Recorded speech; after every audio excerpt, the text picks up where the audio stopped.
What's happening now, Romero? How you doing, my friend? Doing good, man. Things are opening up a little bit. I'm doing my first show this Saturday. I know, man. Congratulations at the Boca Black Box. Yeah, I can't wait to get on stage, man. I have no idea if I remember my act or not, but I have a few new jokes that I'm definitely dying to try, Yeah? So looking forward to that, yeah. You wrote some new jokes? Yeah. Yeah, we're all very happy about that. But, well, I can tell by the look in your face. I remember one time I was sitting at a table. Actually, I think it was on the ship. And I mentioned while I was eating, I just off the cuff kind of said, I've been working on this new material, and 7 people handed me a pen. They're like, please, please. No, I'm very excited as well. The improv is open again. That's right. My classes are starting. They have shows this weekend. My classes are starting in Miami, and my classes are starting in West Palm. I'm going to finish those classes. We're going to have the showcases. We're going to have the graduation shows. Dude, it's so good to be back and doing those things again. I know, it's like normal. Today I was actually caught up in traffic. Yeah. It's like, where all these people come from? You can tell things are getting better because we're caught up in traffic, I know. It really is, because before you could drive and there wasn't nobody around you, Right. And so, we have a special guest tonight. And we've had, by the way, guys, if you're watching right now, for those of you that do watch, listen, thank you for watching. Those of you who like our page and follow our page, please thank you very much. What I want you to do right now is I want you to look at the bottom, and I want you to hit share. And I want you to share our podcast. We're trying to build something here. I apologize for how much I bug you guys, but we are trying to build something. We're trying to give you good quality entertainment from people that we can. Yeah, for a reasonable price. For a reasonable price. We're getting free guests, and you're paying $0 for this. So the least you can do also – to our top guests, I just ordered some, our top fans, I ordered some T-shirts. I have some T-shirts coming. All right. I have coffee cups coming.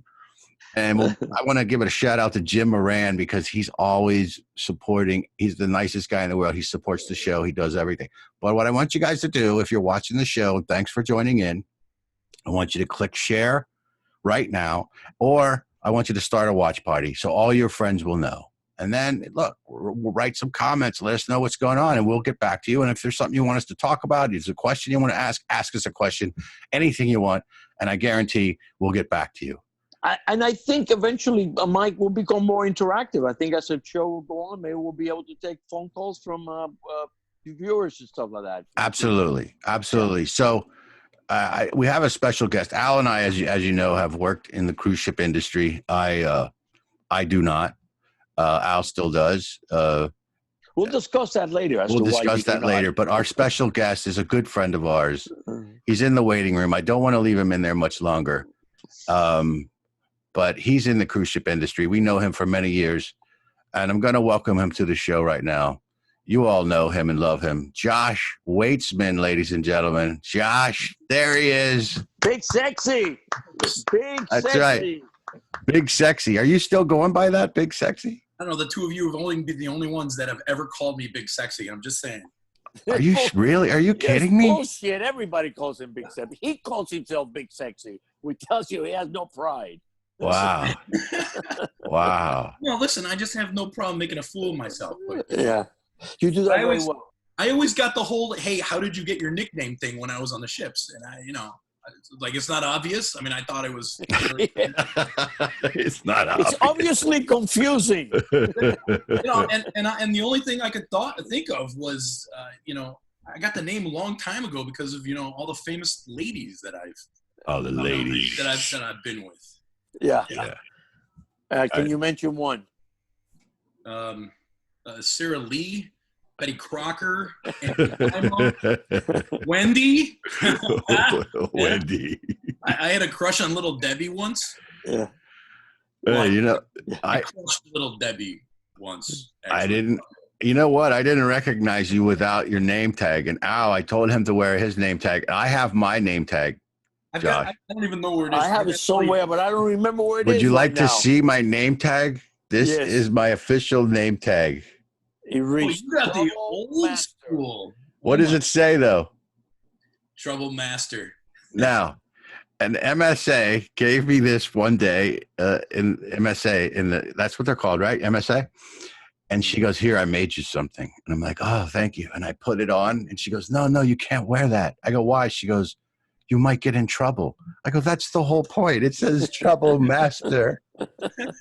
But I have many. I was going through during this pandemic, I've been cleaning a lot and going through drawers. I have tons of name tags and stuff, which I don't work for Carnival anymore, as we all know now. And should we discuss that? Should we start we telling cruise stories? do you know the story, Josh? Do you actually know the true story? Everybody knows the story, Mike. It's a small fraternity, okay? And the word circulates quite a bit. And yes. But I wonder if there's different versions of it. I have the real story. Well, the one I tell is was a big muscular guy. That's my story. I was gonna say he got caught with 4 male dancers, but it's cool. Nobody's judging you, Panzeca. We love you no matter what. Okay. I'll tell you Mike what. Panzeca, for those who don't know, Mike Panzeca is famous for getting released from his duties at Carnival for having a woman in his closet. Yes. I'm not going to take up too much time with this. Come on, tell the story. But I will tell the story. I was working on the ship. Okay. I was with Thomas Brown. That's a comedian. Thomas Brown is his name, right? Yes. And it was a very nice ship. It was one of the bigger ships back then, maybe like the Liberty or whatever. And after the show, a young lady came up to me. She had been to all my shows. She says, "Oh, wow, I really like your show." I'm like, "Oh, thanks."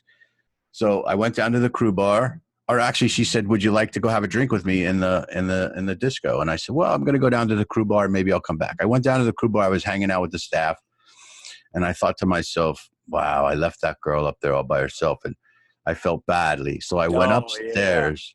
Yeah. I went upstairs, and she was there, and she was getting a little bit intoxicated. Perfect. And I was hanging out with her, and then another girl came over, and they were like trying to hook up, and she kept trying to make out with me in the disco there. And I said, "Look, you can't do that. We got to stop. You can't go." I go, "Let's go get some pizza and some water." So we went upstairs. We had pizza and water, and she kept asking to go to my cabin. And I literally said, I have documentation, by the way, that this is all written down by her and her mom. They're both lawyers, by the way. Anyway. The mom. I didn't know there was a mom. But mom and daughter. Her mom knew who I was. But here's the story. So I'm walking to my cabin. I said, "Look, I can't. I got to go." I walk away. I leave her. I walk down the hallway. She's in the hallway. It's like 3:30, 4 o'clock in the morning.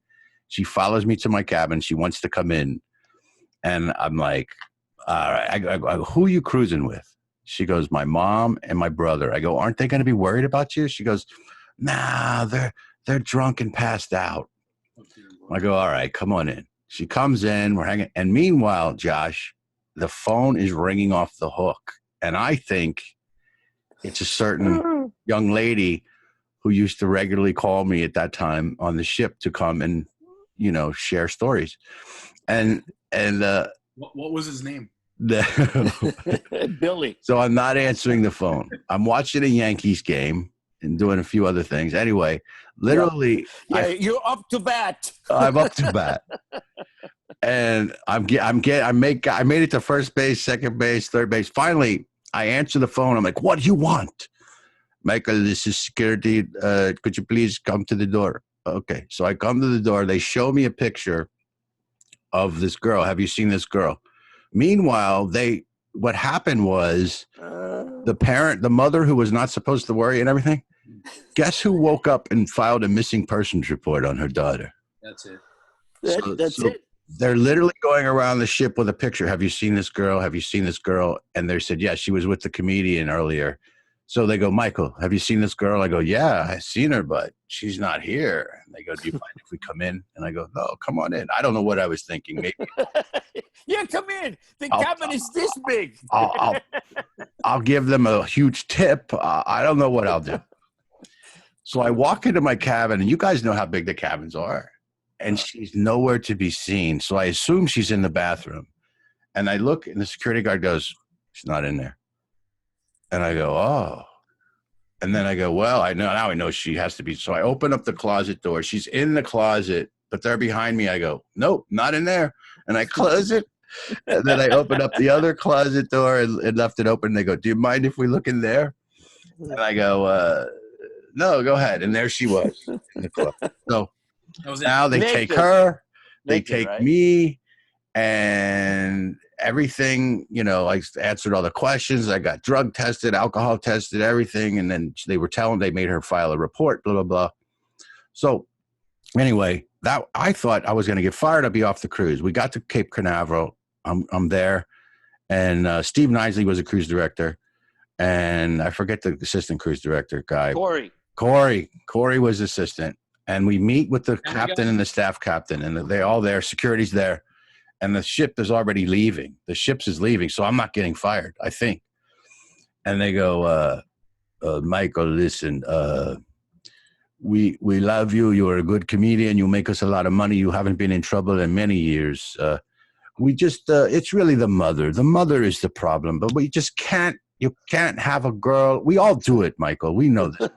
You can't have a girl in your cabin. Well, in your closet. You can't have a girl in your closet. And we are trying not to laugh. We are all trying to not. The security guys are trying not to laugh. I said, you know what? You're absolutely right. I'm sorry. It will never happen again. They go, we're going to deal with it on the ship, and that's as far as it's going to go. We're just going to give you a warning, and that will be the end of it. Okay?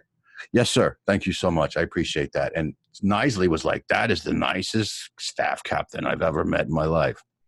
So I was on the ship.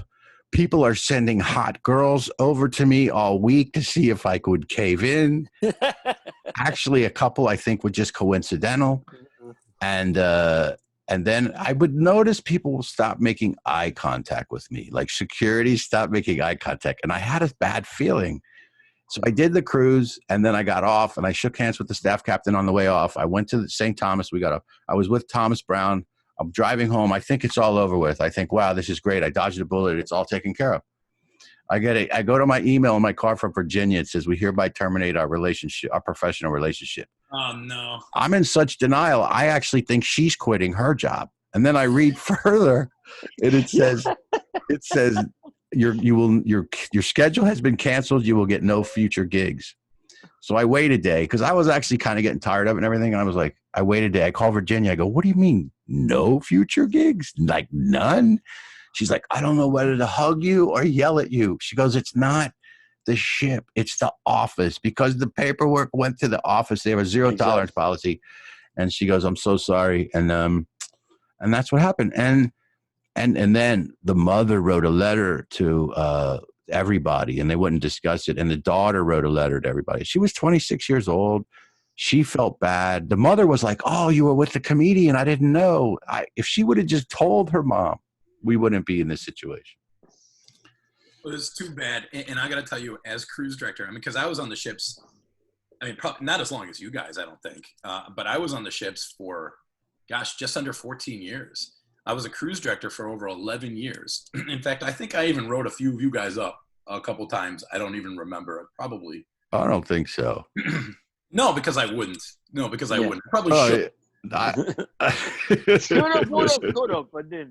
the two of you guys, I mean, I became best friends with you guys. I mean, how many times I missed your shows on the ship? Yeah. I mean, if it wasn't for Al Romero, I would have jumped overboard when I started because of Solano. If it wasn't for Al Romero, I still say the reason I kept my career for as long as I did was because of Al Romero.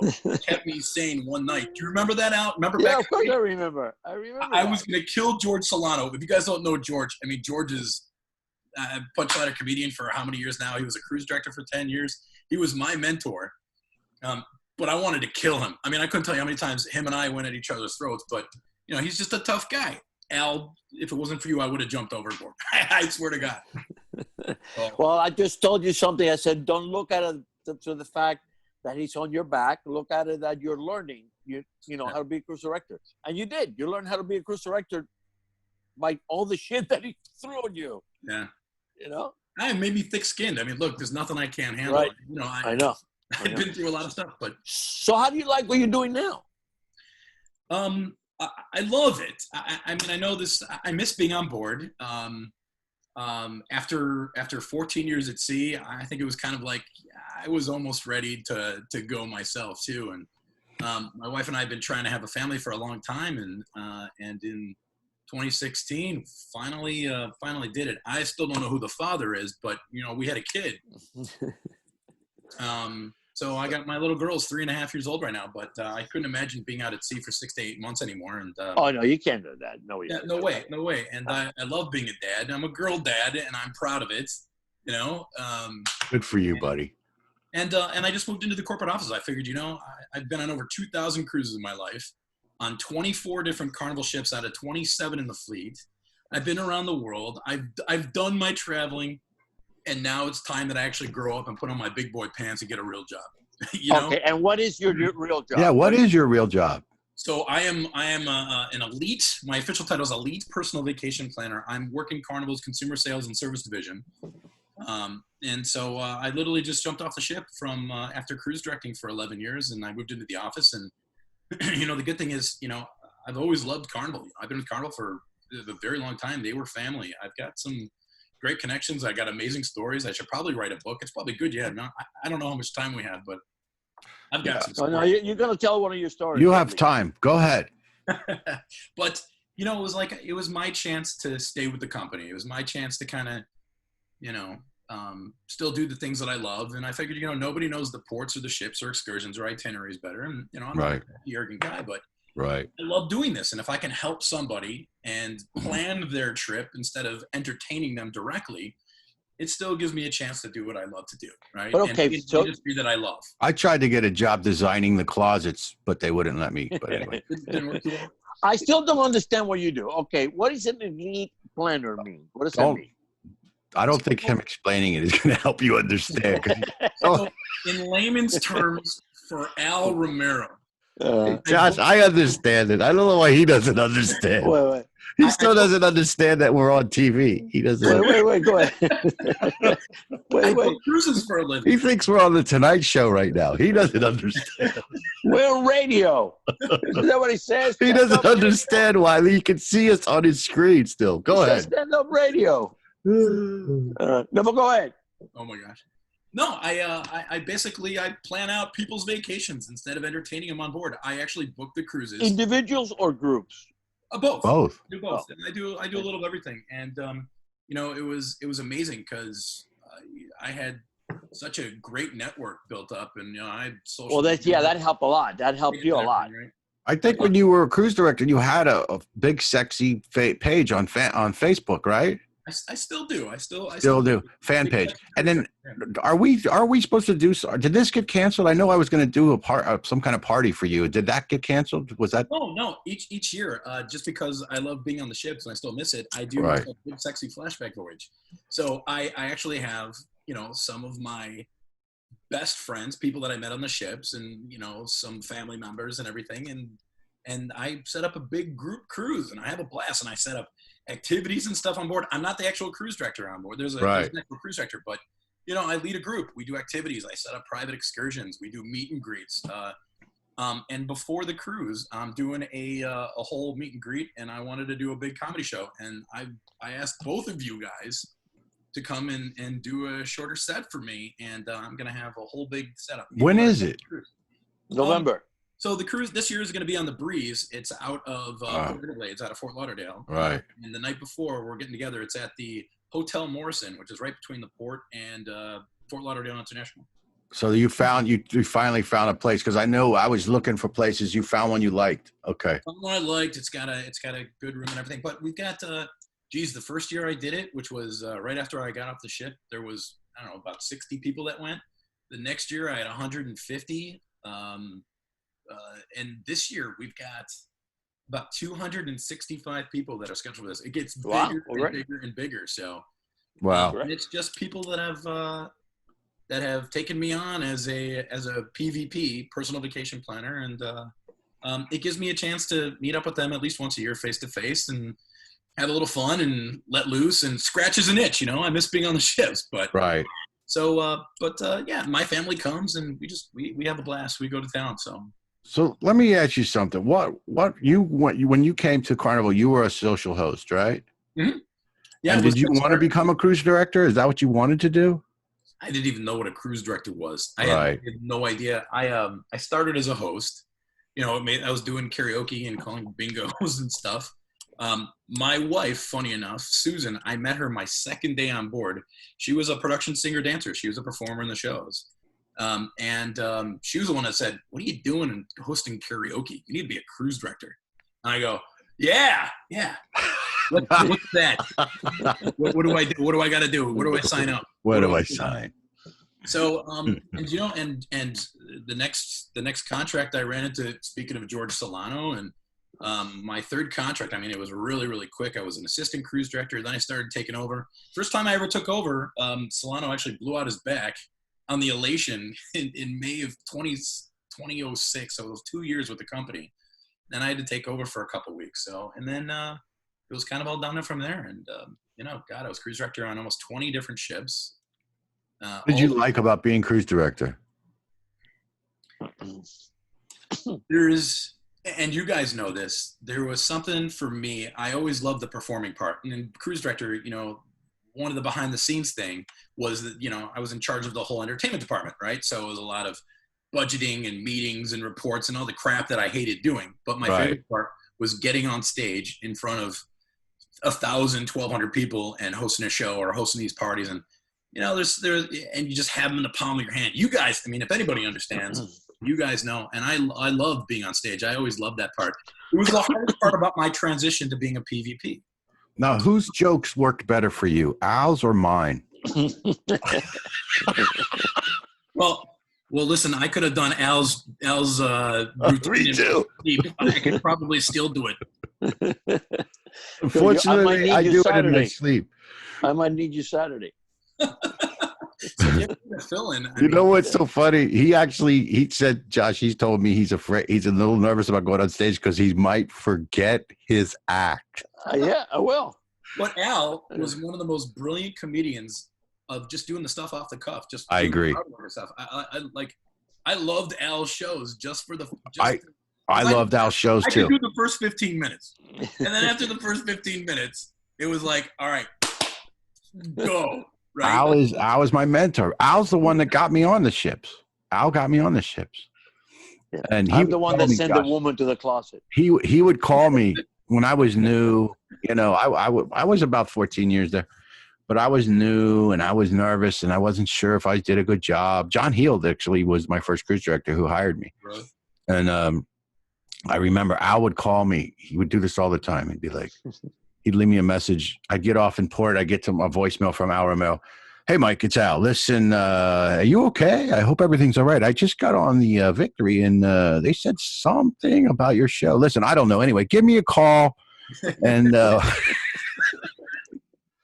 he'd do it constantly. Al loved to mess with people. All I will call and says, listen, I just got off the phone with Virginia. And I told her, I don't know, it slipped out of my mouth, man. I don't know what I was thinking. He says, I told her they used to go around saying she's a stupid bitch. Was that wrong? Was that wrong? Was that wrong? No, but I loved it. And then, to be honest, I loved being off of it too. I remember one of the first things I did, I had a dog I loved. And I remember the first thing I did was hang out with my dog and make hot dogs in the backyard. And I bought a Harley Davidson and I rode cross country and I was on land. But it was hard because I'm trying to do comedy clubs and nobody knows who you are because I never did any comedy clubs. When I was on land, people are like, you want to go out? I'm like, no, I'm good. My neighbor used to ask me, do you want to go on my boat? I'm like, no, I don't want to go on your boat. I just got off a really big boat. Right. And he was my accountant too. I'm like, do you want to, he goes, why not? I go, well, do you want to do my taxes? I go, look, I just got off a boat. But I started doing the land life and doing clubs. And then I had to learn how to be a headliner on land. And it was hard. It was hard, but I'm glad it happened. And it forced me to really, do other things, and I'm doing great. I'm doing a lot of other things now, and I like it. And being gone was very hard out there. Like, I don't know how my friends do it, like Al and Victor and Zunigas, and and Victor would do it and like come home and go to his kid's soccer practice, and then go back out. Like they're just amazing. People have families and do it. I don't know. I'm the only it's one. hard. It's very hard. I think Al and I are the only ones that didn't marry a singer or a dancer, though. Yeah, I know. Well, I was already married. I remember Susie. Geez, you were at my wedding. I hope so. Yeah, I know. Yeah. You guys both have major connections in my life. You were at my wedding. Al helped me move into my house that I'm in right now. Yeah. I was going to be at your wedding, but the thing with my daughter screwed it all up. Yeah. I like going to weddings of people I like. When you like both people and you know both people, it's pretty cool when you see them get together. I'm so happy for you. So you're a dad now. You're working so coronavirus, Carnival Cruise Line. Yep. What changed in your life? What's happening? Everything. Yeah. This is. I know you keep hearing these words out there, but unprecedented, historic. It all applies, and never, ever, ever could anybody believe that what's going on right now. I know I'm preaching to the choir, could possibly happen. And from my standpoint, it's been pure insanity since March. And people are booking, they're rebooking, and then they get canceled again, and they book again, and they get canceled again. I literally have people that have been canceled 4 times, and I have to rebook for a 5th time. And it gets really, really complicated. But who would have thought that the entire industry, the entire market would just come to a collapse for 6 months straight? And I don't want to be Debbie Downer or anything. I don't want to beat this up, but we're pushing through, and Carnival unfortunately had to go through some cutbacks. They just like the rest of the industry, they're losing about $1 billion a month is the number that I've heard circulating out there. With a B. $1 billion a month. They're going to be on hold for about 6 months. And that's if they do sail as planned as of August 1st. There's going to be a few ships, and they're going to phase them in. And then as of September 3rd, they're supposed to phase in the rest of the fleet and go back out as normal. It's going to be a lot of changes to the industry. Do they already have protocols in place to deal? Like what's going to be different? Can you tell us? Of course. Yeah. There's some basic stuff, and they haven't officially announced anything yet. Right. So I'm not the ultimate authority in this, but it's the basic stuff. There's going to be people that are literally going to be taking temperature when you walk on the ship. They're probably going to eliminate the self-serve buffets. There's going to be people serving you, and this isn't necessarily bad things. If you want to think of something to compare it to, remember after 9/11, the TSA and the airports and the extra screenings and security. Yeah. That's going to be our new normal, right? That's going to be our new commonplace. They're going to be doing a lot of extra stuff. They're doing extra disinfectings and cleanings. They're literally going to go through. They've got a team of people that are going to be dedicated just to going through the ship, and they're using special equipment. They're going to be having people with hand sanitizers and stuff, making sure people wash their hands. How about entertainment? How are the shows going to be? Where are they going to put the people? No, I'm serious. You got 1,200 people in a room. How are they going to do that? Well, I know so again, they haven't really officially announced anything just yet. So nobody really knows. There were talks about spreading out the shows or doing extra shows or doing extra things so that they can social distance a little bit better. Right. So you don't have 1,200 people sitting on each other's laps watching a show. But again, they haven't really – the official stuff haven't really come out yet. Our entire office is closed, like every other cruise line in the world right now. Everything has just been closed up. Every employee, every agent like myself, service agents, we're all virtual offices. I'm actually coming to you from my home office. Mm-hmm. I've been sitting in this chair for 2.5 months, right? This chair stinks, okay? That's a whole other – smell it from there. But anyway, there's a nice little indentation where my ass was, kind of like when the Elation went into dry dock and they were putting in a golf course, and they turned off the air conditioning to do the servicing on it, and we had to sleep out on the golf course outside. I slept on hole 8 on the Elation, and there's an indentation where my ass was for that week that we were forced to sleep on the golf course outside because there was no air conditioning inside. It was 110 degrees. Same thing for this chair. Yeah, it's still there. It's still there. I probably cost thousands. On the elation, yeah. I feel Yeah. bad. I'm responsible for thousands and thousands of extra putts. Yeah, even on dry dog, you Won't even can go get it there. out. So shit, I forgot what I was going to say. So I look at your page. I look at your page all the time, and I empathize with what you've been going through during this, because I always see you're like, I'm only 300 calls behind. Like I personally am not like a people person that could stand talking to people on the phone like that. I don't know how you do it. Like and then you're like, don't message me, like call, like, do you really, you really are a people person to do that. You have to. No, he really is a people person. Yeah. You can't walk down. When I used to work with him, I used to look forward to work with him, and then I hated being with him because you couldn't walk down anywhere. He doesn't stop and say hello to every single person. And I'm not talking about people saying hello to him. I'm talking about him going out of his way to say hello to every single person. Yeah. You know, I'm going back to my cabin. You know what? In my role now, it's not too off from cruise directing in the fact that you just have to keep building relationships and building that. Yeah. Well, yeah. I know it sounds cheesy and cliche, but I mean, that's really what I do. No, but you're good at it. And you know what? You're good at it because it's not fake. You really like people and you really like to engage them. You know, Mike and I will come across as being fake because we don't like to engage people on a regular basis. Yeah. You come as, but it's sincere. You can tell that you. I've never sold merch in my life. People always ask me, why haven't you sold? I probably have lost $1 million by not selling merch. And they're like, why don't you do it? I go, I really don't like talking to people after the show. After the show, I know. It took me a while for me to do that. By the way, talking about I don't. Those questions, there's this book. Those questions that get asked. I mean, I can't stand somebody asked me a question. I just want to punch them in the face. They're like, when they go like, do you write your own material? And I want to punch you in the face. Like, here's the worst is when they try to tell you a joke. This happened to me on the ship. A guy comes up to me and he's like, hey, I want to tell you, have you heard this one? I'm like, yeah. And he goes, well, I haven't told you yet. I go, I know. But he goes, no, you want to hear it? I go, no, dude, I don't want to hear it. I go, this is my space. I'm not on stage right now. He goes, but he looked at me like, you're the comedian. Like, I have to work now. He's like this idle attitude. And then he goes, no, but you can use this.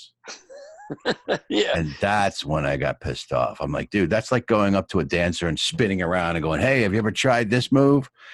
Like, I can use this? Like, oh, you're helping me. I didn't realize you were helping me. Yeah. I like when they get this close to your face, you know, and then they tell you the racist, most, vile jokes they can tell you, you know.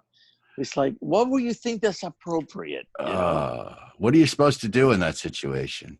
Yeah, punch him in the face. You know what? I got to tell you, I love what you guys do. I've been watching you guys for years. I'm a huge fan. I don't even know why you guys want me on the show today, to be honest with you. Money. We need money.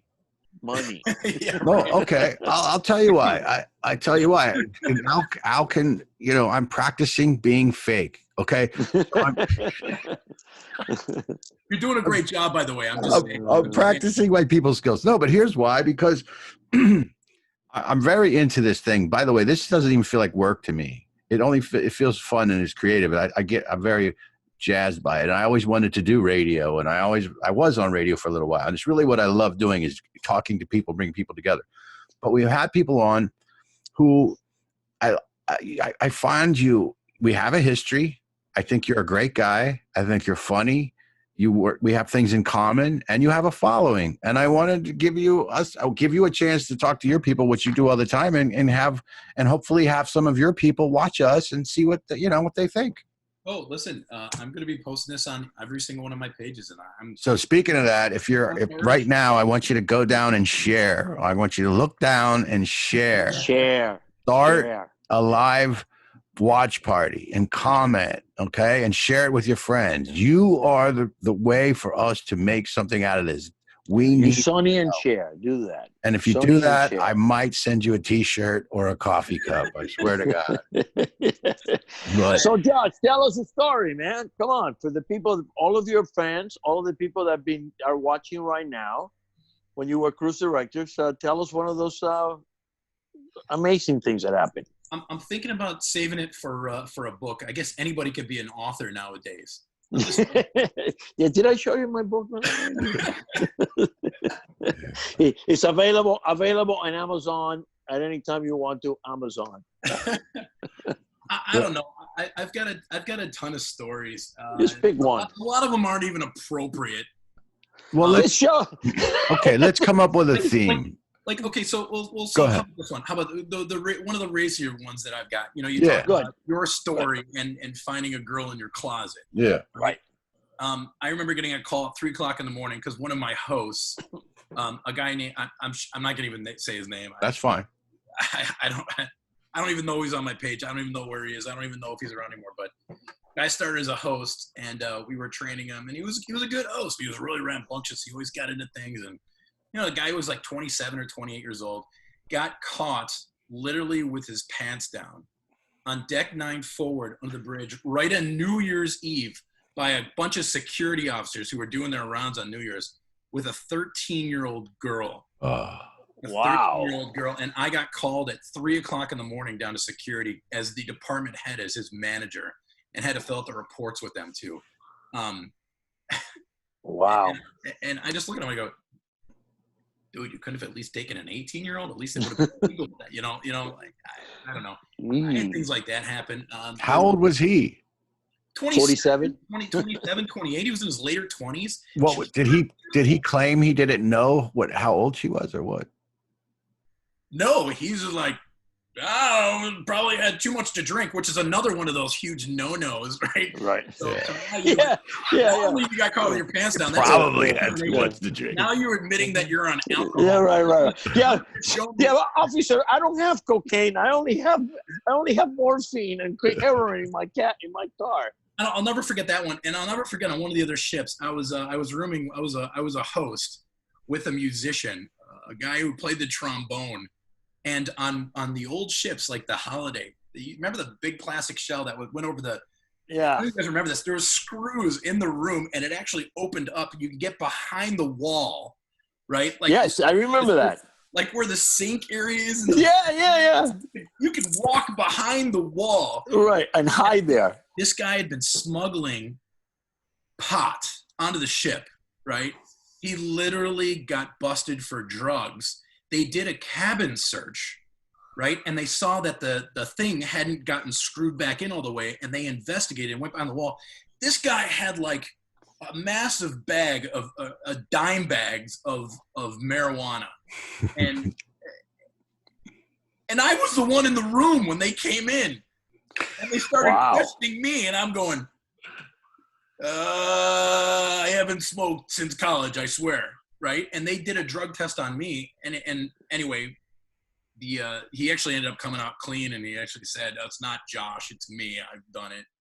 Oh wow! This guy was smuggling drugs in from Cozumel. Like, what are you doing? That's good, because otherwise we'd be interviewing him tonight. Yeah. Instead of you. So I got that, and one of my other, I mean, gosh, I'll never forget that too. I mean, you talk about the stupid stuff that happens on board, and things changed over the years, and they got a lot more tame, and they got a lot more serious about rules and regulations. We used to have parties in our rooms, and I'll never forget. There was a DJ at about 3:15 in the morning. He got really intoxicated in the crew bar, and as you guys know, the drinks on board are equivalent to, you know, what you'd pay at a ballpark right now, right? It's $6-7 a drink if you get it in the public areas. In the crew bar, all beers $1. Right? Oh, I know. I remember when they were like 75 cents and a pack of cigarettes was $3. Yeah. 50 cents when I started. Yeah. 50 cents when I started. Yeah. 1958. Yes, in La Pinta. Santa Maria, the La Pinta. His schedule was his schedule. This DJ got absolutely blitzed out of his mind on about $10 and wandered into the crew staff office, and there was the PA system with all the buttons, and he pressed the red button, which is the emergency all area button. Went into every cabin, every public area, in the captain's cabin, the bridge, everywhere. And he was totally just slurring all over himself, and he goes, 3:15 in the morning. Boom, boom, boom. I was woke up out of silence. Ladies and gentlemen, can I have your attention, please? And the funny thing is, his English was better than the captain, but that's a whole other. Ladies and gentlemen, the following announcements are for crew only. Again, I have your attention. This is for crew only. And the people abandoned ship. He said that? Yeah. For crew only. For crew only. Abandoned ship. The rest of you are fucked. And you know, like crew members were like, "What the hell's going on?" We grabbed the life jacket. We're running around like chickens with our hands. For crew only. People are running into old ladies and knocking them into the walls. For later, crew only. The captain jumps on and he says, "Ladies and gentlemen, false alarm." That's all he said. False alarm, go to bed. Never mind. That was it. And I woke up the next morning really early. People still didn't know what was going on. They had no idea. There was people laying on their life jackets at the boat. For crew only. That's funny. They're like, I don't know if we're supposed to. That's the best part. Sleeping on the boat decks. You know? Oh my god. That's hilarious. It's like, and finally, when the drunk guy who they could understand was talking, the passengers are like, "Finally, somebody we can understand." You know, it's amazing all the stuff that you go through, especially when you work so many years on the cruise line. When I started working with Carnival, okay, you see how the restrictions now, you can have this, you can have that. When I started working with the Carnival, you will go to the disco and guys will pick up chicks, and the security officers will go like that. You will go upstairs to the top deck, and all the musicians, everybody smoking pot, and the security guards will go, "Come on, guys. Come on, guys. Come on, stop it." You know? When Jerry Goodspeed, listen, this is how things have changed. When Jerry Goodspeed started with Carnival, you have to be an entertainer / staff, staff entertainers. He said that the cruise director will get together. He says, "Okay, guys, we have 200 single women coming on this cruise. Go out there and make him happy." They will actually encourage you to go there and bang him. Wow. Go out there and make him happy. Now you can't even look at them. I'm a firm believer that if they ever decided to do, I mean, I think there's other reality shows that have done like, couples meet up on a smaller yacht or kind of thing. If they ever did a reality show on a cruise ship and actually followed crew, legitimately followed them on a day-by-day basis, it would be the biggest hit TV show. There's a lot of stuff there. Just the drama of the relationships, It amazes me that we'll go on a ship, and on this cruise, I will meet Johnny and Linda, and then on the next cruise, I will meet Johnny and Billy. So Johnny will have a girlfriend in one ship and a boyfriend in another one. You, the love boats. I can do the whole song. By the way, talking about nostalgia, do you have any pictures of your bar mitzvah? Oh, come on, Al. Let me tell you something. This was such a cute kid, man. I've seen pictures of him when he was like 12. Josh? He's still a cute kid. No. Come on, please. Don't. He's got a baby face, don't insult for God's people's sake. Intelligence. What the fuck happened? He was such a cute kid. What happened? You should see a picture of him in his bar mitzvah. Really cute kid. He is a cute kid. I don't know what you're talking about. Let's have to stop. Okay. I mean, come on. Okay. Well, you want me to take me off while you guys blow each other? I'm going to mute him. I'm this close to muting now. That's what I love about having control of this. So Josh, listen, man. Have people been like pissed off and I mean, you have to call them all the time and tell them they're canceled. And I mean, here's the thing. Yeah. 99.9% of everybody out there knows what's going on, right? Right. Everybody It's understands. not like you're lying. Right. I mean, I call people and I'll be like, look, I'm sorry. And they're like, it's not your fault. We want to get out of Dodge. We've been quarantined for the last couple of months, nowhere to go. People are telling me, by the way, side note, left and right, people are going, oh, I feel bad for Carnival. You guys, you're not going to get anybody wanting to sail on your ships anymore. And I just start laughing. I go, every single call is people trying to get back on board, right? Cabins are fine. I mean, the first couple months are like almost sold out on all of these ships. People can't wait to get on board. And you know what?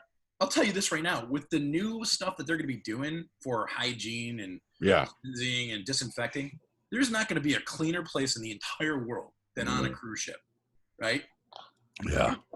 You can never. You think of the airport they're going to go through 10 times a day with special equipment and disinfect every square inch? No. It's not happening. So a lot of the guests are going to be a lot cleaner than they were when they got on the ship. Yeah. I know you can.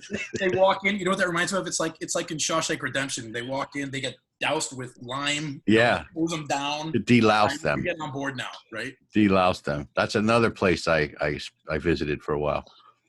You were the cruise director there, weren't you? I was the cruise director. I actually worked in the library there. But, yeah, it was true. I was innocent. A lawyer fucked me. But in the closet. Does anybody know what time we started? We had technical difficulties, and I kind of lost track of time. We're over an hour. About 8:45. What time did we start? We're on about 50 minutes right now. Yeah, we're not in an hour yet, Al. Yeah. No? No, Okay. we started what around? We got about like 10 minutes left, right, Josh? Yeah. Yeah, we got about 10 minutes. We're about 50 minutes right now. 50 Yeah, we got about 10. But listen, man. So, yeah. So it's what's it like being a dad? Being a dad's the best thing in the world. I know. Being a dad's the best. I mean, I don't know personally, but I imagine. Well, I always wanted to start a family. It's something I always wanted to do. And ships, it's just, it's kind of hard. Now let me ask you a question. Did it happen to you the same way that it happened to me? When you had your daughter, did life hit you with it like a wet towel across the face, and you realize for the first time in your life there's somebody out there that's more important than me? Which is scary as hell. Isn't it? And at the same time, it's the most rewarding, amazing thing that could ever happen. No, but not it's sort of super cheesy, but I mean, no, but it's true. It's such a revelation to realize, my God, there's somebody out there in this world that is more important than me. Yeah. You know, that is a real heavy thing to deal with, but it's very rewarding too at the same time. See, I'm not ready to go with that route. I don't. Yeah. I don't think I could accept that there's someone more. Somebody more important than you. Yeah. No, I admire you guys. What's her name? My daughter's Morgan. Yeah, Morgan. I love that name, Morgan. It's 3.5. But that was because. I mean, we always loved the name, but my wife is of Italian and Welsh descent, and I guess of the Welsh language, I guess MOR like means be born or birth, and then GAN GAN is from the ocean or from the sea, and we met on a cruise ship, so it kind of works. Oh. It kind of works. So, If you have a boy, you can name him JP. So you've managed. You've been able to stay employed this entire time. Yeah, even with the cutbacks, even what they had to do to kind of stay afloat. Yeah, it's kind of nice being one of the top agents, I guess. Yeah, and I remember when my buddy Perry had an issue with a cruise, and you helped him out. We called. I was with Al having lunch up in West Palm Beach, and Perry called me, and he called. I don't know. He needed some help. I called Josh on the phone, and he helped him out. Like the guy had time for me. I can't believe it. Oh yeah, that's when I bought my 89-cent coat. Remember? Yeah, he has a coat. He takes out the trunk. He goes, "Look, 89 cents. Look at this." I swear, I bought it brand new at Banana Republic for 89 cents. I got to tell you, it's I miss being on the ships, right? Like, yeah, I did some amazing stuff. I was cruise director in Europe and Australia a couple of years ago, and I bought all those ships, and I mean, I traveled the world. I did my thing, and nothing was as good as being a dad. And you know what? And proud, I started up Punchliner Comedy Club. I was one of the guys that implemented Punchliner Comedy Club. Well, no, you were the one. You were the one that made it sane because I was one of the guys. No. This was a major thing you did. You went from 7 shows, which was ridiculous, and you talked to office to bring him down to 5 for basically some same pay, which is just an amazing thing to accomplish to the office. Oh, listen, the comedians are going to do 2 less shows, but you're still going to pay the same amount of money. But that's an amazing. But the way he sold it to the office, Al, was really good. He's like, we have 7, we won 5, and they're like, no, and they said Al Romero's on the ship. Okay, we'll do 5. We're gonna go down to 4. Yeah. Do we hear 3? Do we hear 3 going once? Okay, what about the? This never happened to me. The brunch, the comedy brunches. Oh my God. You never did any, Mike, did you? I got out before. Oh, God, you're lucky. I have the record. I did over 100 of them. I have the record. I did more brunches than anybody else. I don't remember whose idea it was. I know who it was. Was it Ruben? Yeah, Ruben Rodriguez, okay. yeah. So who was the vice president of Carnival Cruise Lines? I think it'd be a great idea. Let's put a comedian in the middle of brunch telling jokes so someone can hawk on their loaf of bread and I think for 5 minutes. The logic. If I understand, here's what I think the logic was. You guys can tell me if I'm right.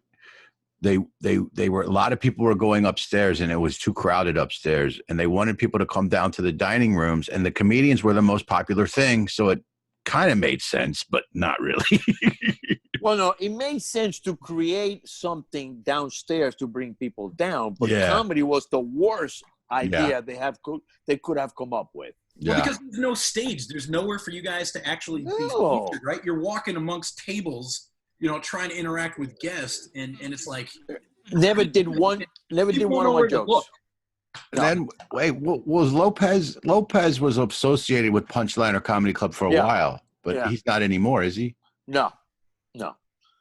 And they realized they were playing millions of dollars for no reason whatsoever. And putting themselves, I think, in a bad situation. You associate your name with someone, and then he goes out and gets in the news for doing some incredibly stupid thing, and now you're associated with him. And then they had that was like Carnival 2.0, right? When they had they put in new shows, they implemented new stuff. And branding, that was the thing, branding. They wanted brand everything. That was their whole thing. They wanted names. In fact, I even heard that they tried to go after Seinfeld. And, that was the first. Like $2.5 million just to use his name, and he wasn't going to do anything. And apparently George Lopez was going to be part of the hiring process and the casting process, right? Which, I mean, come on. I mean, who are you kidding, right? And they just realized they didn't need it. Punchliner Comedy Club on board. People are going to go regardless, right? Yeah. You're at sea. Where else can you go? You know? So, and Punchliner just was huge. I mean, it was still to this day. And, I mean, it was pretty awesome being able to say that I was part of the process to implement it and roll it out on the ships. And, we started off thinking about doing tickets and all that. We're like, I know. Yeah, I remember that. I remember all those conversations. I miss it. I love it. I miss it, but like I do the improvs now and I do comedy clubs, and I teach comedy, Josh. I teach at the Improv. I get students people from all walks of life that want to be on stage, and I get and to have a graduation show after 5 weeks and have these people on stage for 5 minutes doing their stand-up for the first time with 100 or 200 people at the Improv and watch them light up. And then it's just a great feeling. I love doing it. And I like what I'm doing now. But so listen, I think we're going to wind it down. But I want you guys to share. Remember kindergarten? When I didn't go to kindergarten, okay? I skipped it. I was too smart, all right? I went right to first grade. That's why I got my ass kicked, because I was the littlest kid in the whole place. But I want you to share and start a watch party and, share this with your friends. Even after it's over, you can share it with your friends. Stand Up Guy Radio, that's what we're all about. We get great people like Josh and Al Romero, my co-host, and we tell interesting stories. And if you want to know about stand-up comedy or the business, follow Josh too. Where should they follow you, Josh?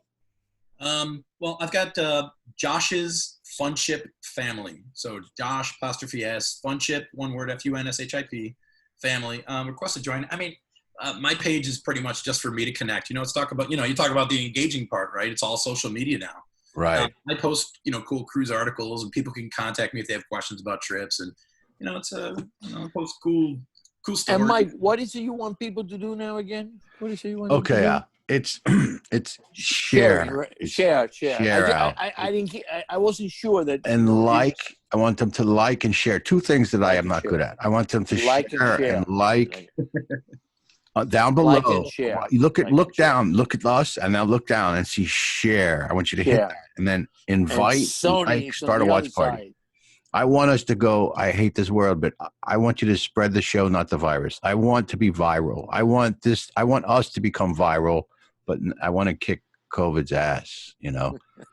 But so Al, do you have anything to say before we wrap it up? Before I close out? Yeah. Thank you for coming. Pleasure for having you. We're going to have you back because it's a lot more stories to tell and more to talk about.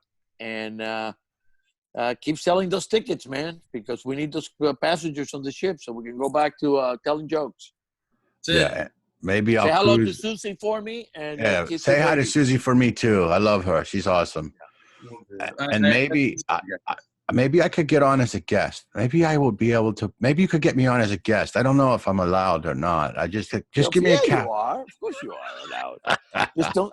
But no closets in your cabins. No closets. Only hangers. They're gonna lock the closets. And Josh, I want to say thank you so much. I enjoyed this. The time flew by. Thank you for coming on and sharing some stories with us and time with us. And thank you all for listening. And please like and share and follow our page, Stand Up Guy Radio.